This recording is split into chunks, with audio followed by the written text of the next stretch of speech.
Welcome to this weekend edition of the Chiefs, and with us right now are Ana Marie Pamintuan of the Philippine Star and Robbie Alampay of One News. I think Lucci is off today. Yeah. Oh, happy weekend, Hello, you good guys. evening. Happy Ito, weekend. Lapit na. Oo. Yeah, quickly, anong big stories ninyo tonight? Di yung Kami. no more home quarantine. No more home quarantine for mild and asymptomatic cases. Kaya lang, syempre, may mga exception pa rin. Iba yung mga dating exception nun actually eh. Pero karamihan nga, yung hindi na nga pwedeng, well, marami pa rin yung nag-home quarantine, di ba, na asymptomatic nun, na hindi na covered ngayon, hindi na pwede.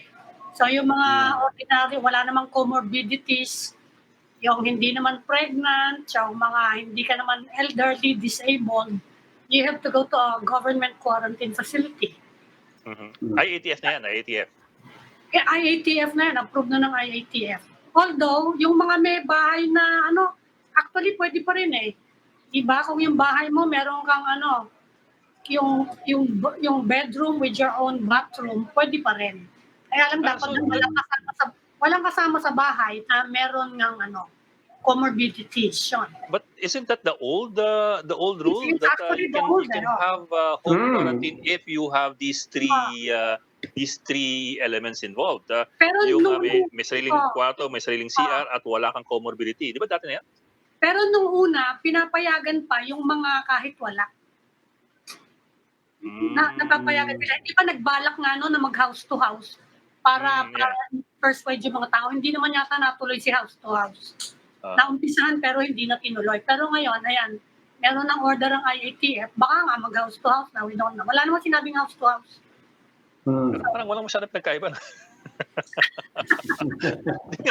It really does sound the same. Anyway, Hindi, ang bago lang in-approve ng IATF.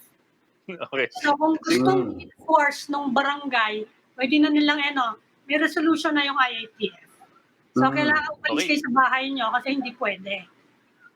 Okay, well, we have to bring in our guest na dahil we started late eh. So let's bring in our first guest for tonight. Of course, we will talk about the proposal to defer the elections later in the show, the second half of the show. But we begin tonight muna with one of the LGUs that made quite a mark at the start of the pandemic. We're talking, of course, about Marikina. We're bringing in Marikina Mayor Marcy Teodoro. Mayor Marcy, good evening po and thank you for joining us. Kaya good evening, Ed, Ami, and Robbie. Magandang gabi. Good evening, Mayor. Mayor, I do remember nung gine-guest po namin kayo at the start of the pandemic, Marikina was parang breaking new ground in acting on the pandemic. In fact, you were breaking such new ground that even the DOH did not know what to do with you when you put up your own your own RT-PCR lab. Molecular parang hindi nila malaman kung ano gagawin nila sa inyo. Well, I bring it up kasi with all those innovations that you had, kamusta ngayon ang Marikina 6 months into the pandemic? Ang COVID situation sa ngayon dito sa Marikina, Ed, we have 330 active cases. I think that's one of the lowest in the National Capital Region. And we have 15.30 days of case doubling time. So that is really above the standard of 6 to 8 days as prescribed by the World Health Organization. But the real challenge now is with the quarantine facilities that we have, the absorptive capacity of our quarantine facilities. For example, in the case of Marikina, we have 330 cases, but the quarantine facility that we have, this is an LGU-run quarantine facility, by the way. We only have 220 bed capacity. So it's not only full to the brim, but it's beyond the capacity that we have. So by contingency, we are allowing home quarantine provided the conditions are set for home quarantine. Yung mga walang may comorbidities, yung merong separate bathroom, we lock down the household, or the compound where the household is located. Ganun yung ginagawa namin. Yun nga lang, ang challenge doon, pag ni-lockdown mo, kailangan suportahan mo kung ano yung kailangan nila. Not only on the medical needs, but also yung socio-economic needs din yan. No?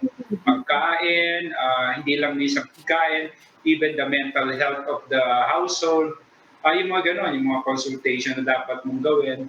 Even yung paano mo ipapacify yung issue dun sa community. Maraming problema pag nag-home quarantine kaya nga ang Marikina, tinitingnan namin kung ano yung ideal setup for quarantine facilities. We're increasing the number of our facilities for the purpose. Paano yan ngayon yung mayor yan? Merong INTF yung INTF resolution. Malaking mababago sa mga tao. Naririnig niyo ako? Mukhang nagbe-break apart ako. Nagbe-break kami Nagbe-break ng konti. Okay na ba? Mali yata. May echo. Oo nga Wala na. Ayan, parang medyo malinaw na. Sige, pakiulit. Okay. Kasi nagkaroon ng IATF resolution na yun na nga, yung mga madadagdagan ng mga tao na mapipilitang umalis sa bahay. Hindi na sila covered ng home quarantine. Paano yan? Kulang nga yung sinabi niyong capacity for government quarantine. Anong gagawin niyo? Anong pwede niyo gawin yan? Nagkaroon kami ng consultation with the cabinet assigned to our LGU. In our case, si Secretary Bello at si Chair Popoy de Vera yung assigned na cabinet secretary sa Marikina. We had the opportunity to meet last week. At nabanggit nga namin yan din sa kanila, yung impact niyang IATF resolution. During that time, pinag-uusapan pa nila. Sabi namin, dapat kung meron silang mga policy na ganyan, they should also support the LGU or the locality with the necessary and appropriate resources for the purpose. Hindi ka po pwede mag-require ng quarantine sa isang facility by the government kung wala namang corresponding facilities for the purpose. In the case of Marikina, in collaboration with the Department of Public Works and Department of Health, ini-increase namin by another 150 to 180 bed capacity yung quarantine facility. We are collaborating with the national government in terms of resource sharing. We are providing the land and they're providing the structure for the quarantine. So hopefully, matatapos na namin yung quarantine facility na yan sa Marikina. Yun nga lang, syempre we always need to recalibrate and to be very flexible about yung policy natin. Kasi yung cases nagbabago hindi naman naka-fix There are instances na tumataas, may instances na bumababa. For example, 3 days ago or 4 days ago, nasa 500 cases kami Bumaba lang nito after 2 or 3 days. Nagkaroon kami ng new testing na ginawa, nag-reswab kami. Lumabas dun sa result na marami nang negative. Medyo nagdi-deviate din kami sa policy nga ng DOH na to. Yun nga yung inire-request kami sa kanila. Since may testing capacity naman kami, we could do the test naman with all our cases. We're telling them that we should be allowed to continue with it. Kasi ang policy nila, policy sila, pag after 14-day quarantine o isolation, pwede nang i-declare na free of COVID. Pero in Marikina, we do not allow that. We do testing para lang sigurado. And we issue certificate of recovery based on the testing. Dahil maraming purpose din yun Pagpasok niya ulit sa trabaho or for travel purposes or pati sa tao, yung kanyang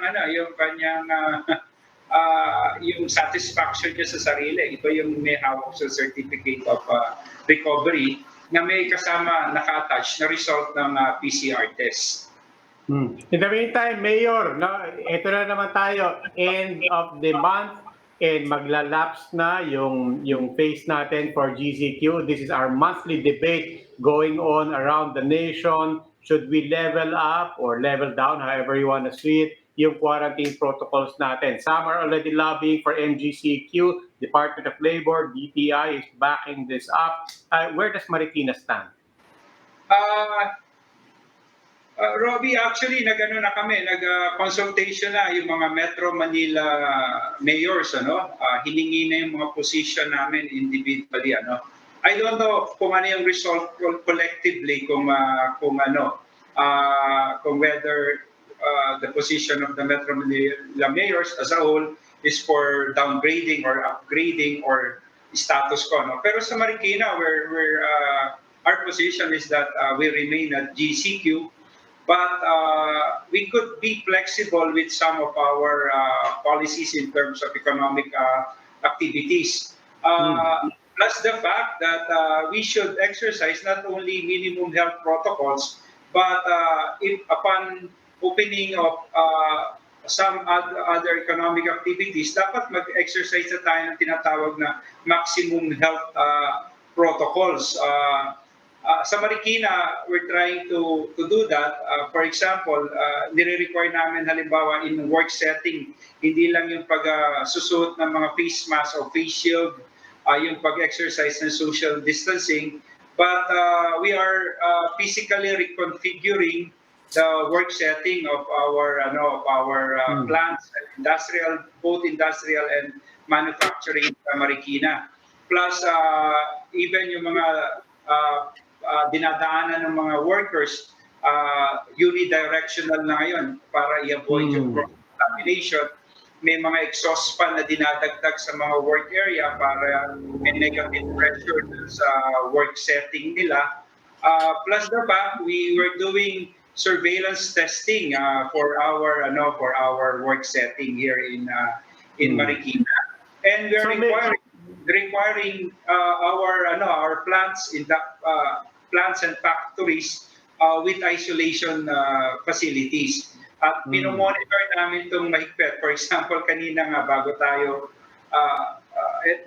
itong program natin, meron akong isang factory dito sa Marikina na baka i-penalize kasi imbis na nung may ma-discover na positive cases sila, hindi nila in-isolate doon sa loob ng factory.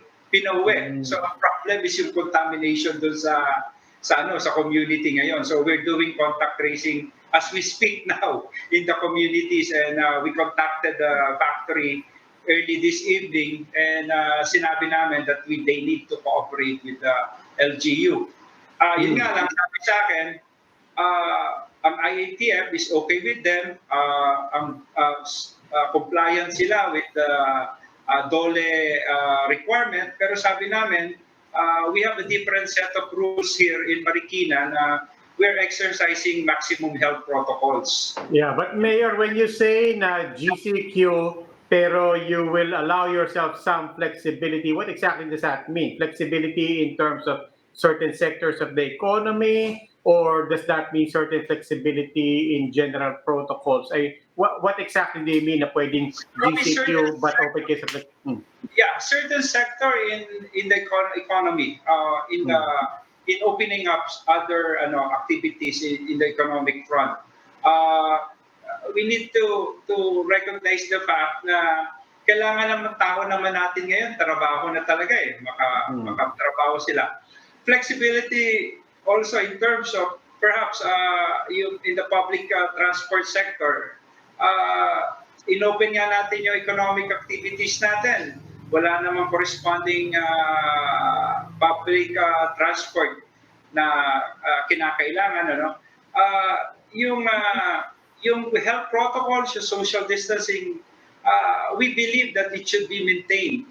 Hindi yung tulad na ginawa earlier natin na inalaw na yung mas malapit na magkakadikit ang pasahero sa isang sasakyan. Ang ibig ko sabihin siguro, we could add up more routes, opening of more routes, putting up more additional units of transportation in our roads, yung mga ganon, ano? And other, of course, yung other alternative mode of transportation natin, ano?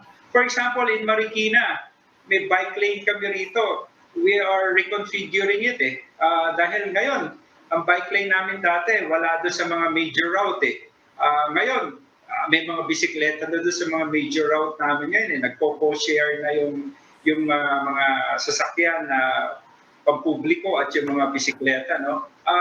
Yung mga ganun siguro, we should be able to revisit and to recalibrate our policies on those. Atas ako ng konti. Amir, atas ako ng konti.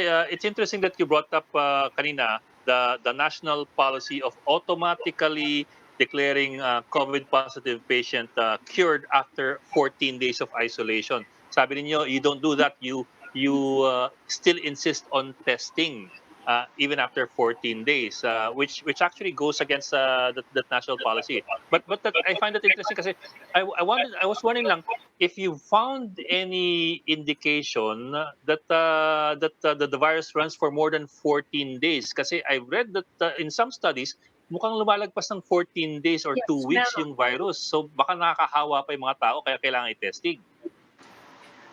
Ganon, Ed, yung idea namin baka yung threat to the individual, to the patient with COVID, baka lesser na. Kasi siyempre, maring remnants na, viral remnants na lang yung meron siya. Pero still, carrier pa rin siya. Makakahawa pa rin siya. No? Kaya nga kami, basically, sinusunod din namin yung 14 days ng DOH. Pero kami, tinetest namin.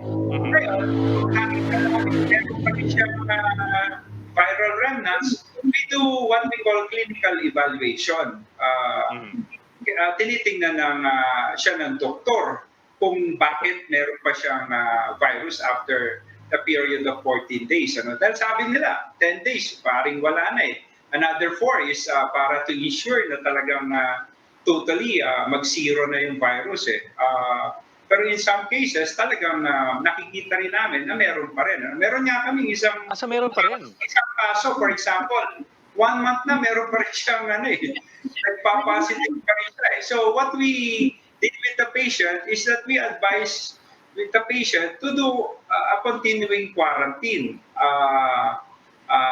Tapos yun nga lang, in order to persuade the patient, sinusupport namin siya ng pangangailangan niya. Nagiging in terms of resources, mas malaki yung kinakailangan lang namin ibigay. Although, sir, yun lang kasi I suppose that's pretty significant kasi if the policy on the national level is to just release after 14 days, baka we're releasing people who are still sick or still infectious.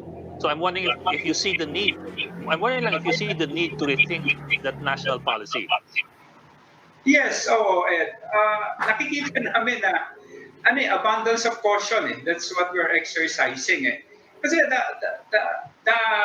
the mandate really that we're exercising is to prevent the spread of the virus Containment measure Not simply to treat the person but to contain the spread of the virus. And based on the declaration of the President under the Public Health Emergency and under the General Welfare Clause of the Local Government Code, we could exercise necessary and appropriate authority to prevent the spread of the virus. So, over and above what is required by the national directive, we have this local policy of continuing quarantine for those tested yet positive even after 14 days. Mayor, sabi niyo gusto niyo magbukas ng additional businesses to reopen. Ano-ano to? Ano tong mga gusto niyong buksan pa? Saka sabi ni Mayor Olivares, the mayors now want a GCQ for another month.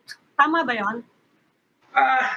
Parang ganun yung predisposition ng mga mayors pero hindi ko alam kung ano yung naging decision din ng marami sa amin kasi individual naman individually consulted din kami on our recommendation we are yet to meet as a group pa naman for example in Marikina malaki kasi sa bulk ng businesses namin dito is the retail industry so we want to open up more retail establishments in the city. This is in a way also will support the manufacturing sector naman, especially ngayon during this period of the year, magpapasko.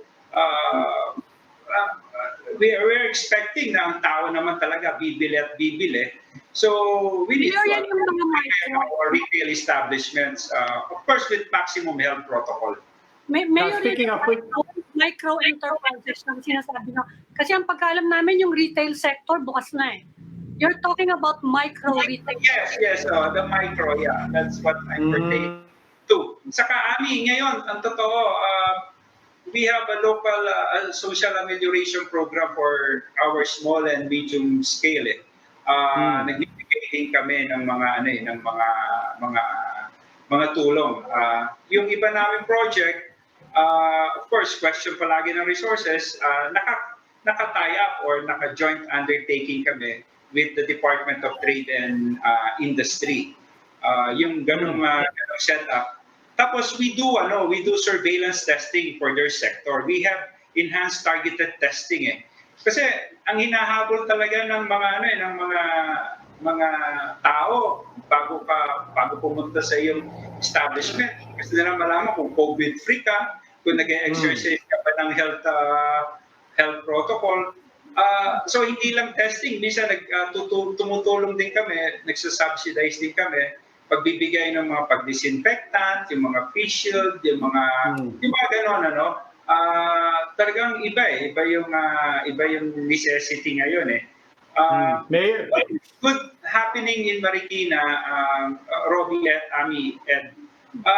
For example, San Miguel Corporation transferred their factories here in Marikina recently, a month ago. They are opening up. A new supermarket will be opening up in Marikina by April. They started constructing now an SNR supermarket. So, nakikita namin may mga opportunity pa rin. At yung employment, sabi nga namin may nawawala, pero merong mga bago namang emerging. Ito, Mayor, hindi ito bago. It's what Marikina is known for. But the last time you were here, nabanggit nyo rin, noong August, you said something like, at that point, about 80% of the shoe industry in Marikina had been affected. But at the same time, you also noted, speaking of retail, tumataas sa mga nag-online retailers given the online platforms. So, nabanggit nyo na rin yung bare months coming in, magpapasko na. Where is the shoe industry right now? Kamusta naman po dyan sa Marikina? Yung niche naman ng shoe industry is still there. Nagbago nga lang din ang marketing strategy natin. Nag-open kami naman ng trade fair, physical store. Unfortunately, nobody is coming into the store. So we develop a digital platform for our shoe manufacturers. Yun yung ginagawa natin. So even in the registry of business, nag-iba rin. Marami ngayon nag-register ng digital or yung online selling. So sabi ko nga sa aming Business Permits and License Office, we simply exercise yung ease of doing business para doon sa mga nagpapa-register or nagre-register.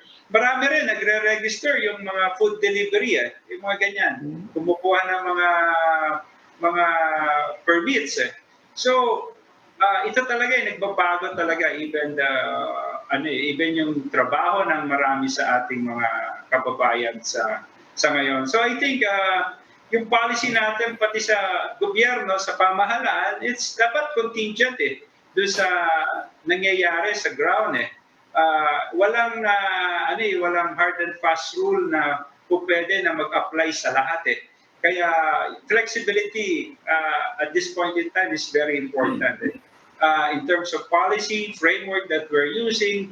even in our resource management, kailangan nakasunod kung ano yung nangyayari sa baba. Kaya kailangan, tingin ko, nakikipag-usap palagi tayo sa mga tao eh. Hindi lang, we're not simply listening to what the experts will say, but we should first and foremost listen to what the people are saying nowadays.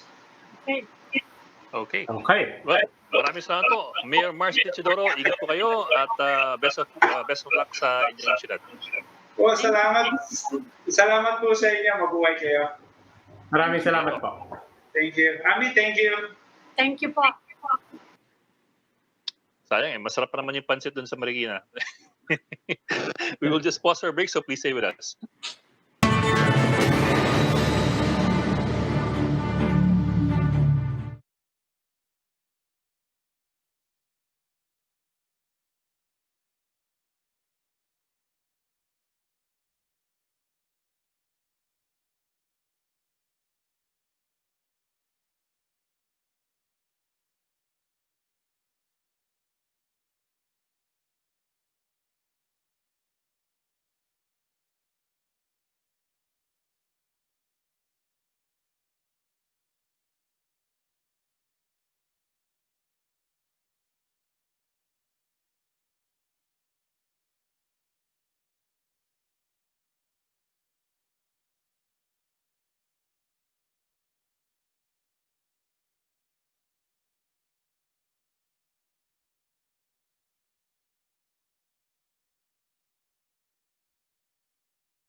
Welcome back, the Chiefs. We're now in the final stage of our conversation. Joining us now is Director James Jimenez, spokesperson for the Commission on Elections. Director Jimenez, welcome to the Chiefs once again.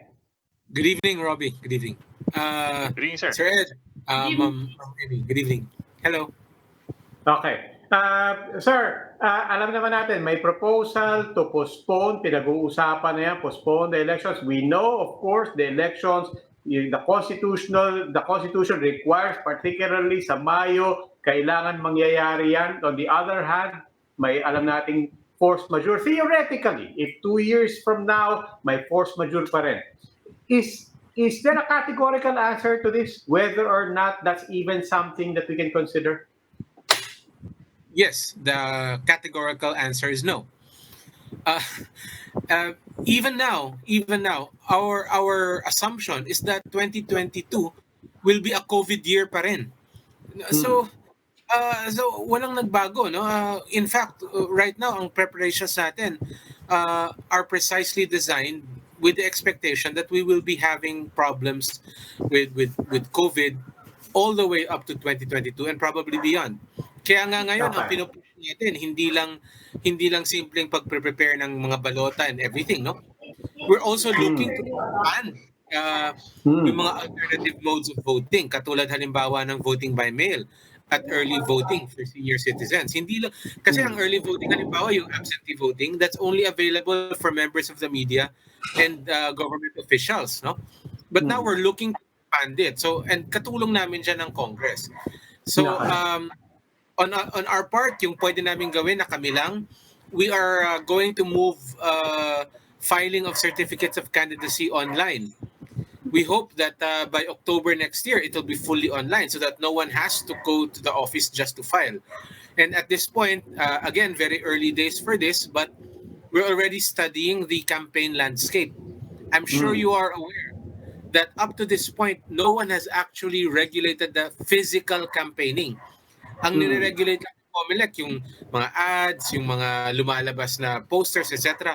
But now we're actually considering the possibility of regulating physical campaigning dahil it's a danger to people, eh. You know? And mass gathering lahat yun. Exactly. And we're expecting, that'll be exciting times for us. I mean, I'm sure someone's gonna complain at some point, right? But ang sana nga, ang iniisip lang namin is if we come to that point and people start complaining about Comelec trying to regulate some things that we didn't regulate before, sana they remember that their alternative solution was to postpone the elections outright. So, Okay, I mean, Okay, Mr. Jimenez, so categorical, hindi, kailangan mangyari ang eleksyon, lalong-lalo na. Wala force majeure dyan. We have 2 years to plan. Di ba? So pwede natin pagplanuhan. But at the same time, we are still open to the fact that abnormal yung times na yan. So, asan ang elbow room nyo? I mean, given that it will still be your mandate and it is still going to be a constitutional requirement for the entire country to hold the elections, but within those parameters, what room do you have to maneuver? Can you extend voting hours? Can you impose localized schedules? I mean, saan po kayo pwedeng mag-adjust? Saan kayo pwedeng mag-maneuver? Well, like I said earlier, no, we have maneuvering room in terms of alternate voting methods.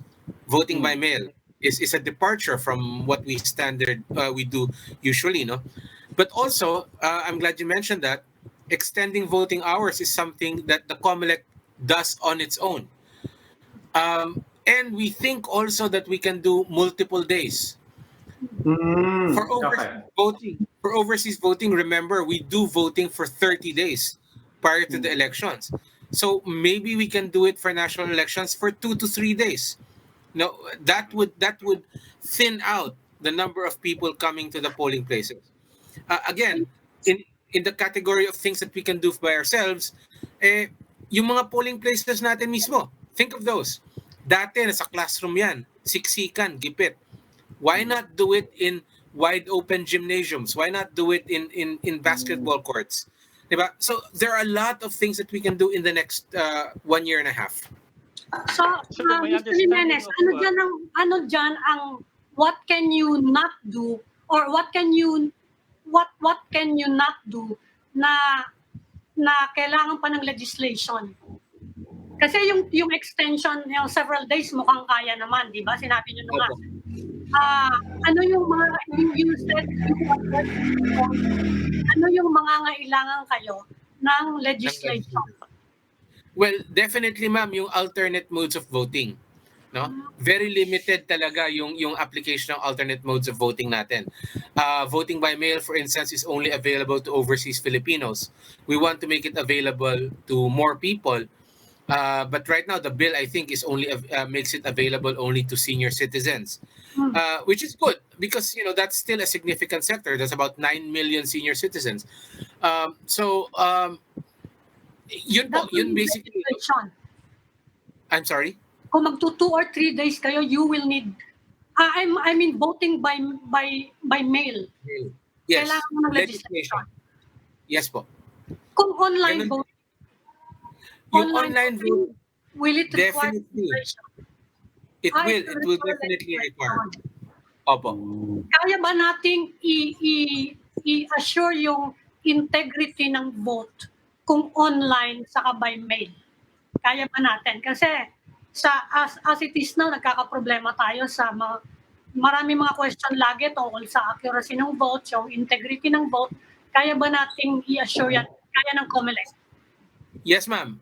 In fact, we've conducted a pilot test of online voting, and we are right now discussing the possibility of maybe putting out a request for information for providers of online voting solutions. But to be honest with you, online voting really is seen as a solution for overseas voting, not so much for domestic voting. But definitely that's something that we're looking towards. No, but as for mail, will it need new technology? Will you need a new voting system for online voting? It will be needing new technology, new for us. The technology itself is mature already. No, a lot of other countries do it, but for us, yes, it will be a new thing. Sir, ako sir, I'm not a lawyer, pero may reading lang of the Constitution. Well, tell me if I'm getting this right or wrong. Yung Article 7 kasi of the Constitution seems to say na the election itself of everybody from the president, the vice president, senators, congressmen, and so on down the line can be moved if there is a law that allows it to be moved. In other words, it's not a violation of the Constitution to move the election. What the Constitution only bars, not unless you have an amendment to the Constitution, is extending the term of the president and the vice president beyond June 30 noontime. Yun explicit yun sa Article 7, Section 4 ng Constitution. So unless otherwise provided by law, the regular election for president and vice president shall be held on the second Monday of May. So pwede siyang i-move, yun lang. Hindi mo lang pwedeng i-move yung termino, hindi mo pwedeng extend beyond June 30 unless you amend the Constitution. Right. So yun po. So kasi in the same way that we seem to be doing it so regularly that we move the SK elections, the barangay elections, and the armed elections by law. Yeah. The difference, sir, Ed, is that the barangay elections and the SK elections are actually creations of legislation. Meron lang batas na gumagawa sa kanila. And of course, since the law is the creation of Congress, then it follows that Congress can amend that law very easily. The national elections, however, are a creation of the Constitution. Meaning to say, they are quite literally a creation of the Filipino people. Which means that you have to amend the Constitution if you want to change the schedule. But you pointed out that unless the law provide otherwise, I think this is the reason why we're able to do 30 days of overseas voting, because we're still doing it on May 9, but we're just adding more days to it. So hindi na move yung elections, no? Na-expand lang yung coverage. Like yourself, I am not a lawyer, and this is how I understand it, and this is how we understand it, no? And I think the weight of legal authority is that yes, this is a constitutional issue if you want to move the elections from the second Monday of May to any other date. The third Director, yes, sir. The third thing we need to point out is if you move the elections, then are you not also moving the term of the president or whoever gets elected? Because then you'll be running afoul of the June 30 deadline. Yes, sir. Yun parang there are backstop periods there. So what you can do is you can move it forward. I mean, you can move it back or earlier. That would give you more time to hold the election. Kasi sir, also yung overseas absentee voting kasi that's provided for by law. There's an 30 days before. Yes, sir. There's a law specific to that which allows overseas absentee voting ahead of the regular elections. So, that's right. That gives you more flexibility if there is a law, I suppose, resetting the election itself. Absolutely, but not postponing. Director, I'm interested in something that you said because everybody's now focused on May 2022. But gaya nga na sabi nyo, if you fall back on the Constitution, malinaw naman yung mandate, mas masalimuot yung usapin nung ano magiging itsura ng kampanya when the Comelec has, in tandem with the IATF and the other agencies, have to regulate all of the traditional means of campaigning also. I wanted to talk about that. I mean, how else do you anticipate? As you said, you're proceeding on the assumption na COVID pa rin hanggang 2022. So could you expound a bit on something you already opened up? How else will the campaigning look? And anticipating, as you said, no, malilimit yung mga physical campaigns, a lot will shift to digital and online. But that poses a lot of different problems as well. So I'll throw it in there na rin. Are we discussing regulating campaigning on social media and all digital platforms as well? Well, right now, if we take it in bite-sized chunks, the first thing we need to do is we need to agree that physical gatherings really have to be limited. Okay, physical gatherings that are not for the purpose of redress of grievance, maybe I should say, no, but political gatherings. Political gatherings, we need to find the proper legal precedent. We need to find the proper legal language to describe a political gathering in a way that makes sure that if we are going to prohibit it, that the prohibition is narrow enough that it doesn't spill over to other to damage other rights. No, so yes, that's a problem. Of course, may downstream effects yan. if you're going to limit people from going out, then you're going to have to give them an out somewhere. And as you pointed out, that's probably going to be online campaigning. Now, as far as online campaigning is concerned, Congress has consistently taken a hard pass on regulating social media. I don't expect that it will be any different this time around, especially now that everyone is relying on social media for their communication needs. So I think Comelec, again, will probably be going it alone, just like we did in 2016, when I'm sorry, 2019, when we issued regulations for social media. But again, it'll be something that will have to be very carefully thought out. And certainly we're in the early days yet, too early to get into the weeds of things. But this is the direction that is looking very possible at this moment. But you're talking about regulating on the side of the candidates and the side of the political parties, Right. or for that matter, even civil society who might want to get involved as well in their own messaging and their own advocacies. But what about Right. on the level of, and we know this is happening in governments and countries all over the world, having direct negotiations and direct conversations at the very least with Facebook, with Twitter, with all of these powerful platforms. Is that an ongoing conversation direct with the platforms? Yes, in fact, we do have regular contact with representatives of Facebook. Representatives of Twitter, not so much. I don't think they have a Philippine office. I think the Philippine affairs of Twitter are handled by like a larger office, mostly Asia. So we haven't had the opportunity yet to speak with them. But in every elections since 2016, we've always been in communication with them prior to elections, and we've been in tandem with how they deal with the candidates. For instance, in the last elections, 2019, Facebook was instrumental in finalizing the social media campaigning rules, including the rules on declaration of ad times that were put out on social media. They're part of that conversation, and yes, there will certainly be major partners now. I use the word partner slightly loosely, but they will be part of this conversation. Mr. Jimenez, I want to go back to the extended voting days. Yes, go ahead, ma'am. Ano yung logistics involved there? Will it be more expensive? Will you need more people? And sinabi, in relation to that, as Education Secretary Leonor Briones said, baka maraming mag-volunteer na mga teachers na nawalan ng trabaho ngayon, and they will want to help during the elections. Is the Comelec willing to accept more volunteers?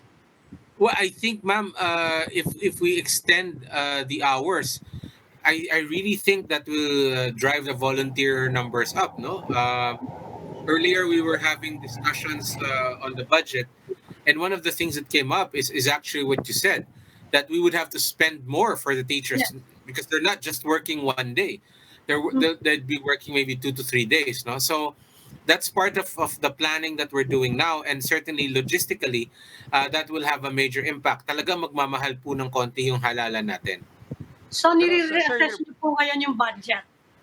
Yes, ma'am. Yes, ma'am. Ano kayang percentage ang iaakyat for the preparations?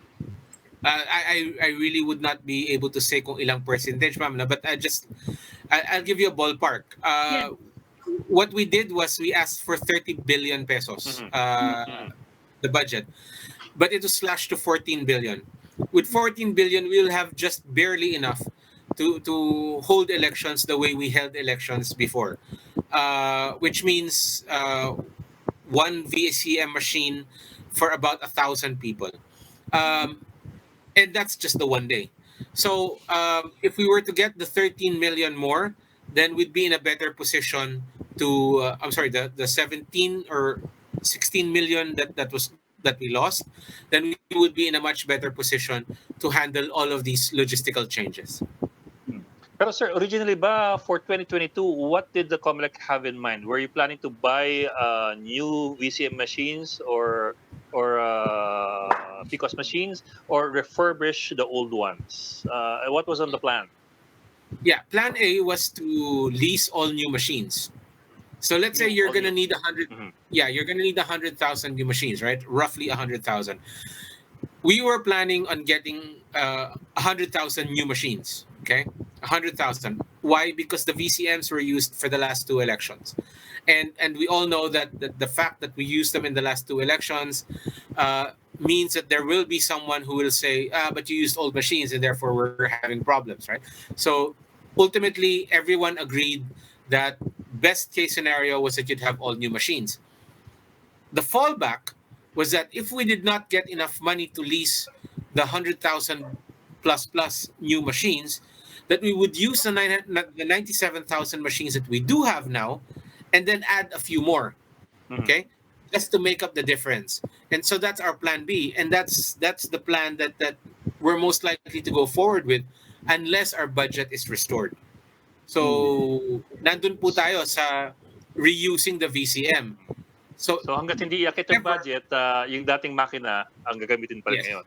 Gagamitin pa rin natin. So lalabas niyan, 3 halalan na natin ginamit yung makina. Now, having said that, hindi naman problema yon, no? That's not a problem. Kaya nga meron tayong refurbishment budget. No? Our refurbishment budget is more than 1 billion pesos, and that's basically to maintain the machines and to upgrade them so that they're like new. All right? But they are not new. They're the ones that we used in 2016. They're the ones that we used in 2019, and we're just gonna change some parts in them. No, like rollers, for instance, will be replaced. Some scanners might need to be upgraded. But all in all, they'll still remain essentially the same machine. Yun yung refurbishment na tinatawag natin. Yung monitoring. If you put back the 17 billion, then you can buy the 100,000 all new VCMs. Ganun ba yun? Lease lang, sir. Lease lang. Lease, sorry. Yes. Yung monitoring ng campaign finance, medyo mahirap na yun even before eh.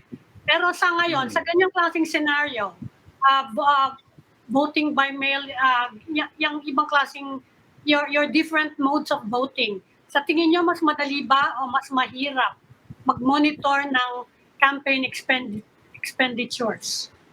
I think it's a sure bet, ma'am, na mas mahirap.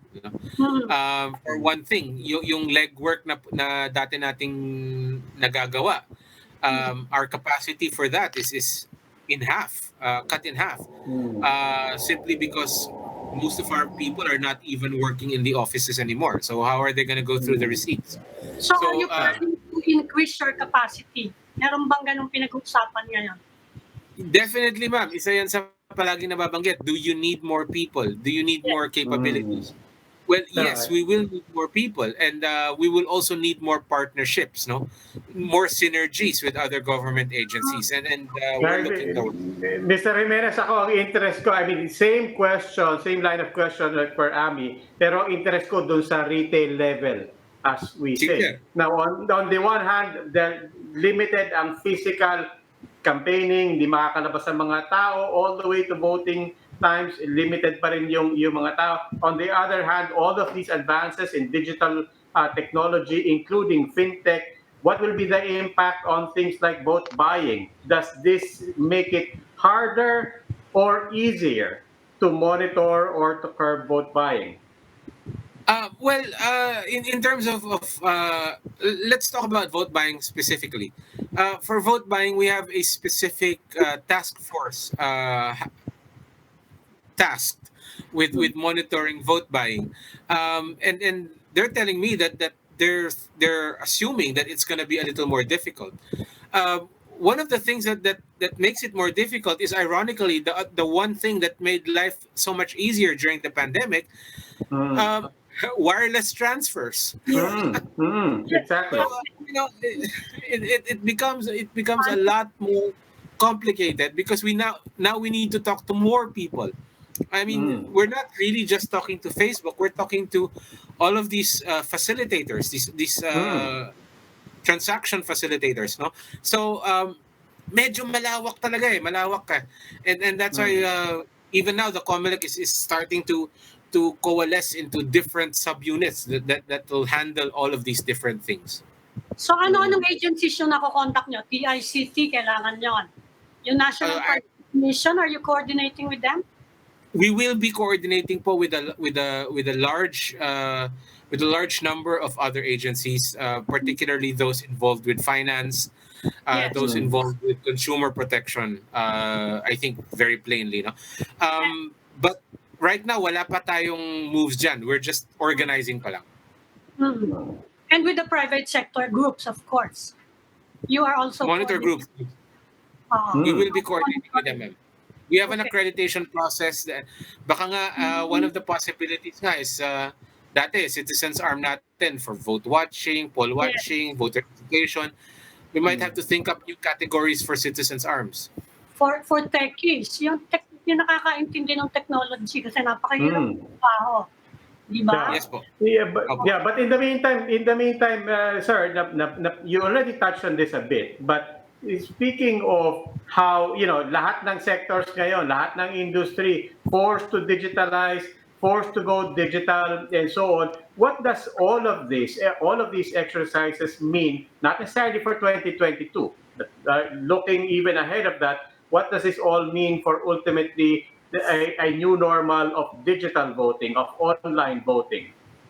Well, I think in the long term and thinking beyond the coming elections, I think what this will do is that this will force a paradigm change in how we run elections. No, I think one of the things that this pandemic emphasized is that we can't do away with digital, and in fact, there are a lot of aspects of elections that will probably be forced to migrate to digital. What those are might be a political question sooner rather than later, but that's something that we have to be ready for. No, questions like how do you monitor actual voting day practices? How do you do that? I mean, a lot of the old models involve people actually being there, and people can't be there anymore, or at least their presence should be cut in half. So marami tayong kailangan pag-isipan, and again, not to sound cliched, but it will require an all of society approach to be very about it. Pero kaya natin. We have only less than 2 years, 1.5 years to prepare. Kaya ba natin?